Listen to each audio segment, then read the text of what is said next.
যারা বলছিল আমার উপরে অত্যাচার করেছিল, আমি এখানে বলবো যিনি সবচেয়ে বিশেষ ছিলেন এখানে সর্বাণী ঘোষ চক্রবর্তী, উনি কংগ্রেসের মহিলার বড় একটি পদে দায়িত্ব আছেন। তোর সঙ্গে যিনি মারার জন্য বারবার আক্রমণ করেছিল আমার উপর, রূপা দাস রায়, উনি হলেন সদর জেলার আর আগরতলা সদর জেলার সভাপতি হিসাবে উনার উপর দায়িত্ব আছে সর্বাণী দাস রায়। উনি কিন্তু বহুত হ্যারাসমেন্ট করেছেন। তোর সঙ্গে যারা 250 জন ছিল, এত হ্যারাসমেন্ট করেছে এটা বলার মতো না।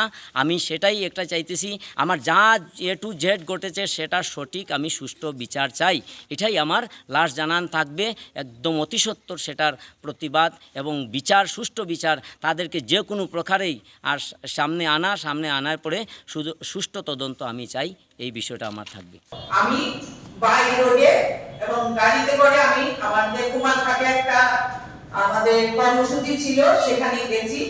সেই ট্রেনে আমি উপস্থিত ছিলাম না, সেটার আমি তীব্র ভাষার প্রতিবাদ জানাচ্ছি।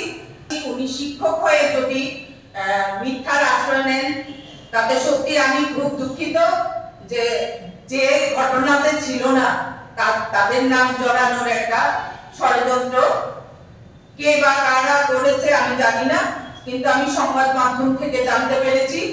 তার জন্য আমি প্রতিবাদ জানাচ্ছি এবং ঘটনা যেটা ঘটেছে সেটার জন্য ত্রিপুরা প্রদেশ মহিলা কংগ্রেস দুঃখ প্রকাশ করছে।